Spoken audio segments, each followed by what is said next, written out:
We know great oratory when we hear it, and when we feel it. Our hearts beat faster, our spirits soar, and our resolve stiffens. The way people write and explain strategy documents for most publicly funded organizations is not great oratory. A typical strategy can seem like an unusually bureaucratic manual for a very complicated machine. Too often, it's a boring list of everything the organization does or is supposed to do, with every part of the organization being name-checked as a priority. But, of course, if everything is a priority, then nothing is. These strategies aren't much use to anyone and are often ignored after the initial anticlimax. They don't help people inside the organization to do their jobs any better, and they don't help people outside the organization either. If you wanted a boring catalogue of functions, you might as well read the annual report or the governing legislation. Good strategies lay out a vision that speaks to everyone in an organization, usually with just a few unifying ideas. They're aspirational, inspiring us to work towards shared goals. They're like the great rallying speeches of wartime leaders, such as Henry V at Agincourt, or Leonidas of Sparta, or Winston Churchill during World War II. In this video, we'll show you a trick to improve how you write and talk about corporate strategy by tuning into the echoes of inspiring speeches from the past. We call this the Churchill test.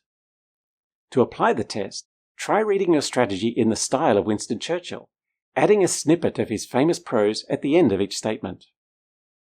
Let's apply the Churchill test to this pretty typical statement from a corporate strategy.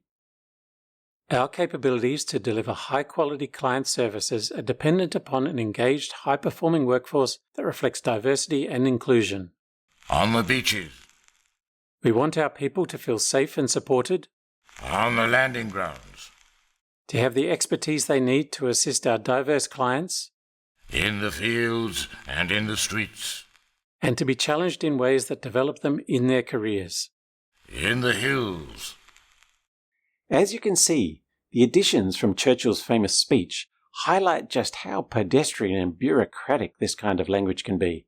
This text definitely doesn't pass the Churchill test, at least not yet. Let's try presenting the same ideas, but in a more inspirational way. We are dedicated to building the strength and diversity of our people to better serve our clients on the seas and oceans. We will protect our people from harm and challenge them to excel with growing confidence and growing strength in the air. That has the same key ideas, but is much more inspiring and sounds much more natural juxtaposed with Churchill's famous phrases. Replace boring multi-syllable verbs with simple principles that people can believe in.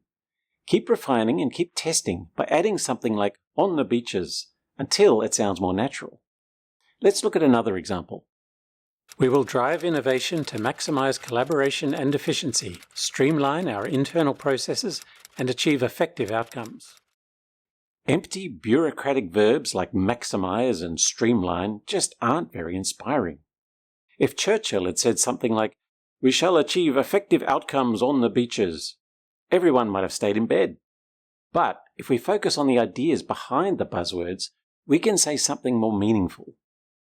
We will find new and better ways to work together, however long and hard the road may be, using our time and resources responsibly, now and in the future. And we shall never surrender. The Churchill test is a good trick to spot whether you're talking about your corporate strategy like it's a bureaucratic index or an inspiring vision. Keep refining and testing until you find something that works. And never surrender. Thank you for watching.